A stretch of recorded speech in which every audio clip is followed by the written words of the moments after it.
Hi hello నమస్తే అందరూ ఎలా ఉన్నారు? నేనైతే చాలా బాగున్నా. ఈరోజైతే పల్లీలతో పకోడీ బేకరీ స్టైల్లో ఎలా చేస్తున్నానో చెప్తున్నానండి.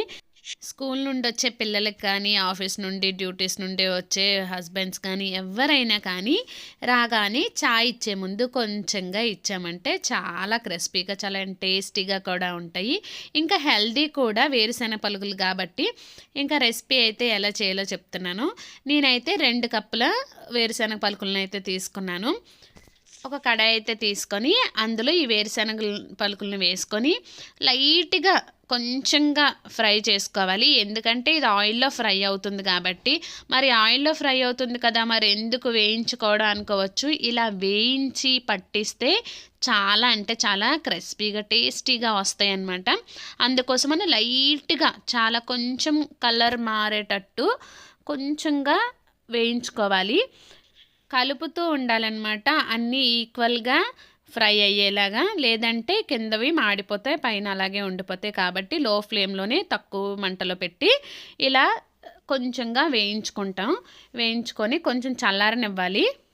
ఇవైతే చల్లగా అయ్యాక తగినంత సాల్ట్ తీసుకోవాలి. కొంచెంగా ఆ వేరుశనగల్లోనే సాల్ట్ వేసుకోవాలి. అలాగే కొంచెంగా కారం వేసుకోవాలి.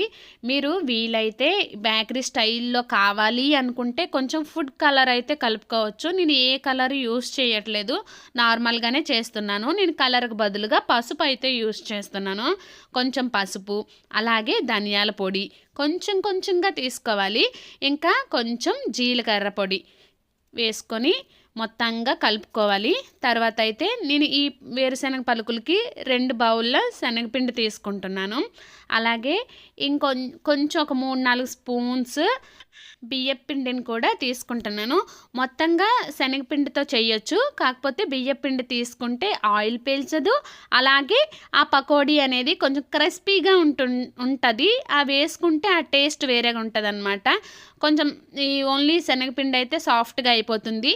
అలాగే వాటర్ వేసుకొని కొంచెంగా వేసుకుంటే ఈ పిండిని మొత్తాన్ని కలుపుకోవాలి.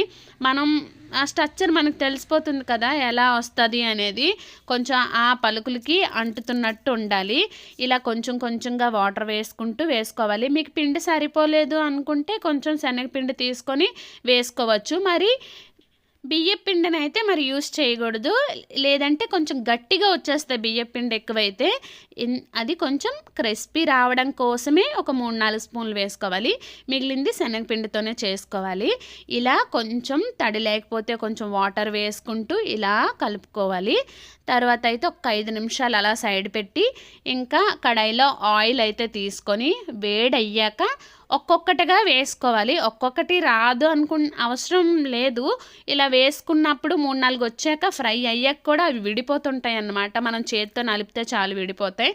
కాబట్టి మీరు పకోడీ వేసుకున్నట్టు వీలైనంత వరకు చిన్నగా ఒక్కొక్కటిగా వేసుకోవాలి. వీటిని ఎక్కువగా కాకుండా ఆయిల్కి ఎంత సరిపోతాయో అంతగానే కొంచెం వేగడానికి ఫ్రీగా ఉన్నట్టు వేసుకొని ఇలా మీకు ఎన్నిసార్లకైతే, నాకైతే 3-4 సార్లుగా అవి చేసుకున్నాను. ఆ 3-4 వాయిలు కూడా మరీ ఎక్కువ మాడిచేయకుండా అలా ఫ్రై చేసుకోవాలి. అలా ఫ్రై అవుతున్నప్పుడు వెంటనే కూడా తిరగేయకుండా ఒక 5 నిమిషాలు ఉంచి తర్వాత నెమ్మదిగా తిరగేసుకోవాలి. ఇంకొక విషయం ఏంటంటే దీన్ని ఎప్పుడు హై ఫ్లేమ్లో అయితే ఫ్రై చేయకూడదు, పలుకులు మాడిపోతాయి అన్నమాట. అందుకే కొంచెం లేట్ అయినా కూడా లో ఫ్లేమ్లోనే అలాగ వేగనిస్తే ఆ టేస్ట్ అనేది చాలా బాగుంటుంది. ఇది ఎక్కువ టైం కూడా పట్టదు, ఒక 10 నిమిషాలు, పావు గంటలో కూడా అయిపోతుంది చాలా తొందరగా. మన ఇంట్లోకే కాబట్టి కొంచెంగానే చేసుకుంటాం కదా, తొందరగానే అయిపోతుంది. నచ్చినప్పుడల్లా ఇలా కొంచెంగా చేసుకుంటే మనం బయట షాప్లో కొనకుండా ఈజీగా మనమే చేసేసుకోవచ్చు. ఇలా కొంచెం ఫ్రై అయిపోయాకైతే ఒక ప్లేట్లోకి అయితే తీసుకోవాలి. ఇప్పుడు కూడా మీరు ఒకవేళ సాల్ట్ కానీ కారం కానీ మీకు తక్కువ అయింది అనిపిస్తే అన్నీ ఫ్రై అయిపోయాక వాటిపైన జల్లి ఇలా కదిపేసుకోవాలన్నమాట.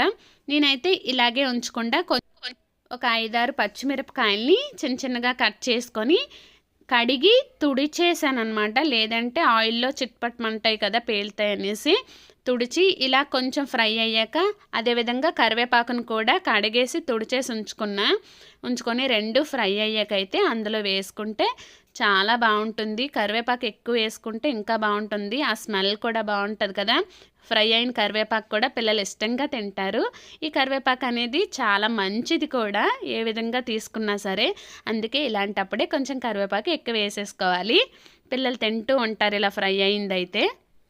ఇంకేముంది, ఈ రెసిపీ అయితే కంప్లీట్ అయిపోయింది. ఈ కరివేపాకు పచ్చిమిరపకాయల్ని ఇంకా ఏదైనా మీకు సరిపోనట్లయితే ఇప్పుడే వేసేసుకొని బాగా కలుపుకోవాలి. మీరు తప్పకుండా ట్రై చేయండి. మీకు ఈజీగా అనిపిస్తుంది, ఇంకా టేస్టీగా ఉంటుంది. మీ పిల్లలకు కూడా స్కూల్ నుండి వచ్చి రాగానే లేదంటే ఎవరు వచ్చినా కూడా ఇవ్వడానికి బాగుంటుంది. వాళ్ళు కూడా ఇష్టంగా తింటారు, ఇంకా హెల్తీ కూడా కదా. ఇలా అంతా చల్లగా అయిపోయాకైతే మీకు నచ్చిన బాక్స్లోకి డబ్బాలోకి తీసి వేసుకుంటే ఇవి వారం పాటు నిల్వ ఉంటాయి. Thanks for watching. ఈ రెసిపీ మీకు నచ్చిందని అనుకుంటున్నాను. మీకు నచ్చినట్లయితే తప్పకుండా ఒక లైక్ చేయండి, అలాగే subscribe my channel. Thank you.